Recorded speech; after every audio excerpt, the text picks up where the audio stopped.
Wonten malih tetulaten satya wikani wajib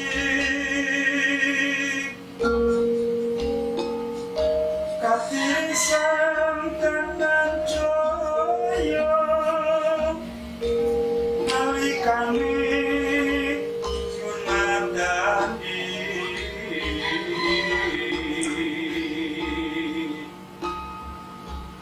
Karata yudha muni ing witan mangu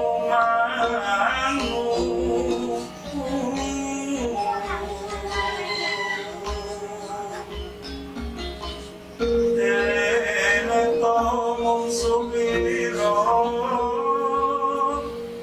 warga langkah dan pribadi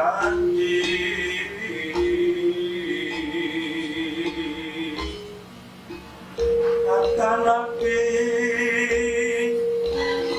urumiwan roangiro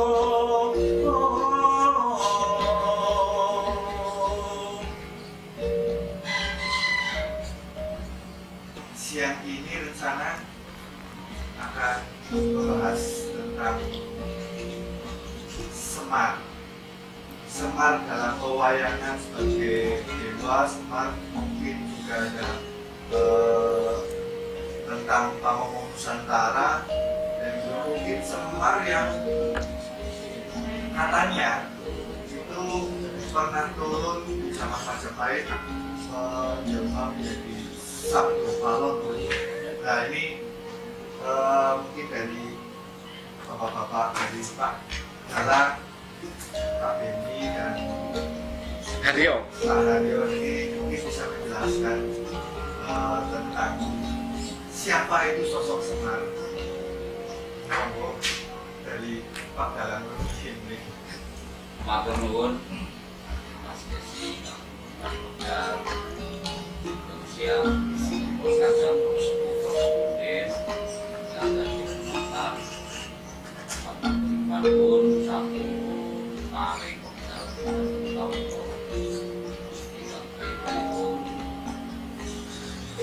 dinten menika bahas puntenipun pokok Semar secara versi pedalaman. Oke, versi Semar filosofi Jawa mungkin kita tahukan paling dikenal paling sejak tahun pribadi ngasuh tahun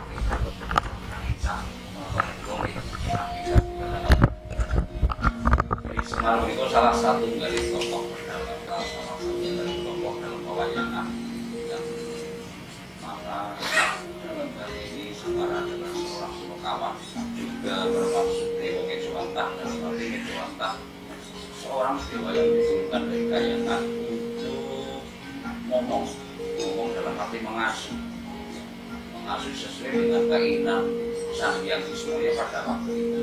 Sebetulnya Semar itu kita bersaudara, dan dalam juga pewayangan bahwa Sang Hyang Tuhan mencipta satu buah telur, dicipta menjadi jalma utawi manusia, dan cangkangnya dirubah menjadi sang yang Rejo Mantri, dan kuning-kuningnya atau putih-putihnya dulu itu sang yang Ismoyo, terus kuning-kuningnya dicipta menjadi sang yang Nilaroto, yang akhirnya dari tiga tokoh tersebut diberikan suatu perjanjian dalam akhirnya bahwa sang yang Rejo Mantri ingin menjadi pamongkong.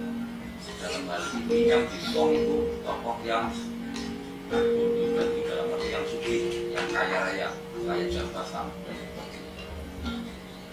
Sang yang Ismoyo ingin ngomong kepada manusia atau mengasuh kepada anak-anak manusia yang mempunyai jiwa kebenaran. Dia tidak berpikir pada dunia atau apa, yang penting dia ingin mengabdi kepada yang bersifat kebenaran. Sedangkan yang terakhir yaitu sang yang Nilaroto, dia sangat gila hormat, dia ingin menjadi ratu-ratu dewa, ingin disembah oleh para ratu, dan semuanya dikabulkan, semuanya dikabulkan oleh sang yang akhirnya dikabulkan ke Pancoloto, sedangkan sang yang Nilaroto menjadi Betara Guru yang menjadi senembah Kawula termasuk para dewa-dewa di kerajaan. Sedangkan Ki Lurah Semar yang kita kenal pamornya sebagai pamongkong Trah Pendawa, yang pada waktu itu dari zaman wayang apapun Semar selalu mengikuti kepada apa yang diasuh itu para bendara-bendara kita, termasuk Trah. Sekilas gambaran Ki Lurah Budimulyo yang dewa yang Ejowanta secara pedalaman selalu ngomong kepada para bendara-bendaranya dari zaman Polosoro. Sejak timbulnya wayang di Lancokodo ada, Ki Lurah Semar sudah ada. Tapi yang sampai saat ini pun saya masih belum menemukan bahwa di kitab Mahabharata yang dari India tidak ada tokoh Semar. Dan ini uniknya, mungkin nanti dari Bobo Beni maupun Bobo Aryo saking malah lebih spesifik lagi, ada apa kok di Mahabharata versi India tidak ada tokoh Semar, hanya ada Witaraja. Saya juga ingin sekali mendalami hal tersebut. Sekilas tokoh wayang Semar seperti itu, dan Semar itu sampai ngomong sampai wayang radio, sampai paripurnaning gelar gitu Semar masih ada. Oh, Mas, waduh, punya pengalaman banyak ini dari Malang. Matur nuwun. Sugeng siang. Salam hormat Allah dumateng para sepuh, para kadang. Saya Haryo Setawasesa, kebetulan lagi dolan ke Banyumas ini. Saya berasal dari Singosari, Malang, Jawa Timur. Lagi bertamu nih kepada ponakan, kok diajak ke sini. Dan saya berprinsip tidak ada sesuatu yang kebetulan. Semuanya sudah tinoto, tinatur, sudah ada yang menggerakkan semuanya ini. Berbicara ke masalah sosok Semar, ngapunten saya punya pemahaman berbeda. Kalau kita lihat dari wujudnya saja itu orang jelas, kilanang tak wedok, diarani wedok wadon, punya kunjung, diarani laki atau laki-laki atau lanang, tapi buat dadanya besar.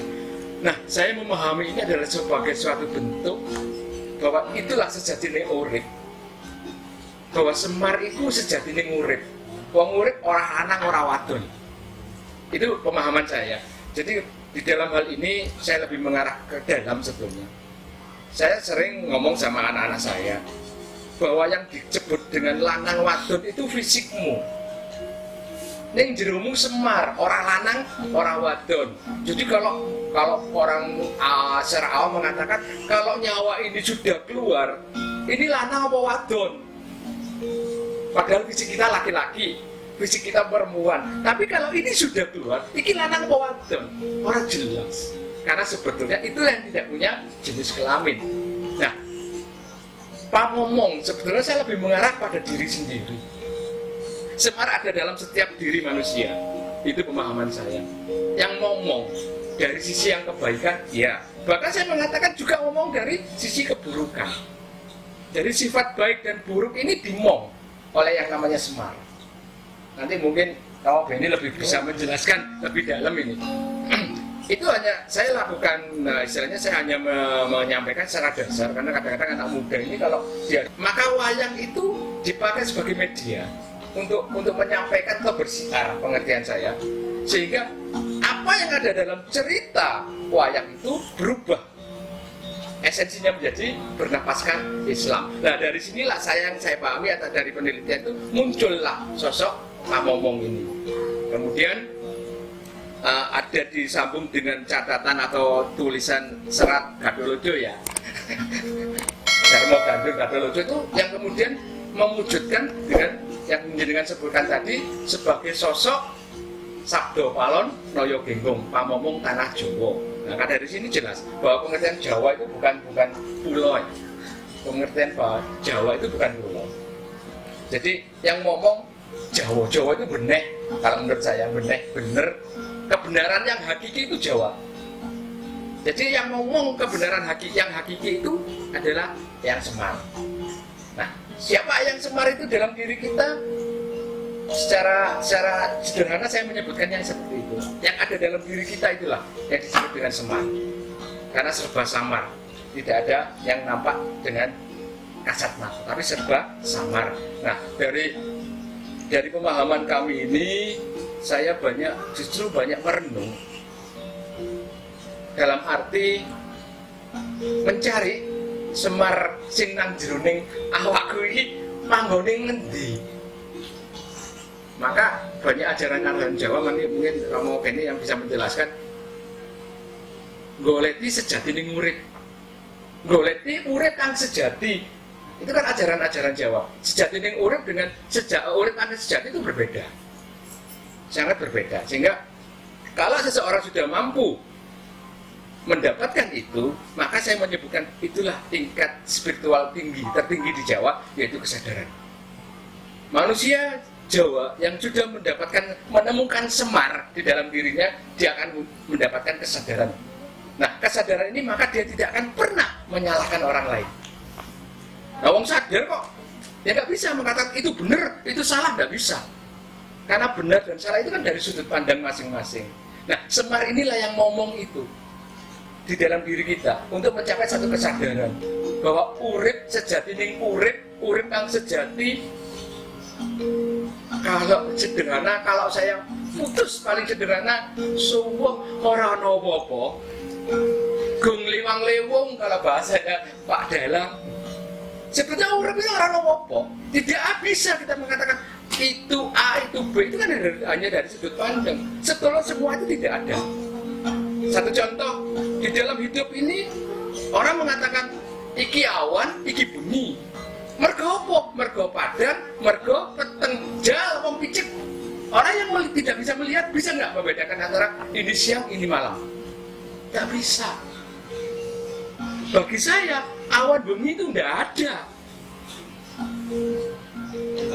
Secara hakikat awan bengi itu nggak ada. Buktinya kalau orang nggak ngelihat, orang buta nggak bisa kok membedakan ini siang atau terang, ini gelap, tidak. Semuanya. Nah, maka ada undang-undang kalau yang sekarang isi adalah kosong, kosong adalah isi. Itu kan banyak orang mengucap, tapi hakikatnya seperti apa? Esensinya seperti apa? Jangan sekali yang memahami itu. Hanya sebatas lip service ya, hanya bisa berucap, tapi sesungguhnya apa itu? Hidup tidak ada apa-apanya. Suwung, bagi orang Jawa, hidup itu suwung. Orang apa-apa. Ada B itu kan daya cipta dari kita yang sedang membawa fisik ini.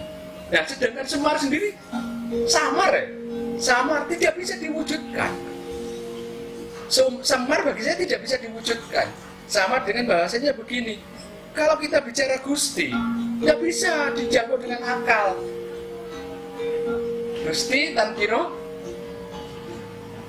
yang ngopo, tidak bisa digambarkan seperti apa. Nah itulah sebetulnya terlalu jauh kalau saya ngomong ini betul. Karena apa? Karena kalau sudah Gusti tidak bisa digambarkan dengan model apa, maka itulah simbol Semar sesungguhnya bagi saya pribadi. Jadi Semar itu ada pengejawantahan Sang Maha Pencipta itu pada diri kita. Tapi bagaimana kita bisa mewujudkan Semar, Samar? Nggak bisa karena tidak dapat dijangkau oleh akal.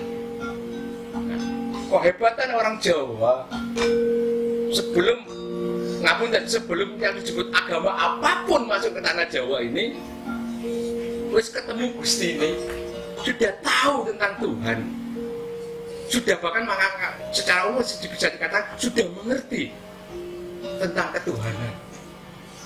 Jadi kalau ada agama masuk ke tanah Jawa, nggak mungkin sebelumnya itu sama dengan ngurui bebek ngelangi ya. Ngurui yang jenenge manuk miber. Karena sebetulnya leluhur kita tuh sudah terjangkauannya sudah sampai ke sana sebelum ada yang namanya agama masuk ke tanah Jawa ini. Sudah tahu tentang Tuhan, sudah bertemu dengan Tuhannya lah, bahasanya sederhana sekali. Nah, yang ini yang sebetulnya dalam konsep seperti ini saya luar biasa sekali ya. Baru ketemu ini saya di Banyumas ini ada obrolan semacam ini, menggali tentang kejawaan bahasa sederhananya. Nah, sekali lagi bagi saya ini bukan satu kebetulan. Saya bisa menimba ilmu teman-teman Romo Beni, Pak Diralang, karena bagi kami saya punya prinsip hidup orang ono guru, orang ono murid. Siapapun lawan bicaramu, itulah gurumu. Kenapa ya sharing lah, bahasanya saling tukar pemikiran, tukar pendapat, tukar pengalaman, itu menjadi guru yang luar biasa. Sehingga untuk sementara itu, sebelum kita masuk lebih jauh tentang Semar, bahwa bagi saya Semar itu adalah apa yang ada dalam diri kita.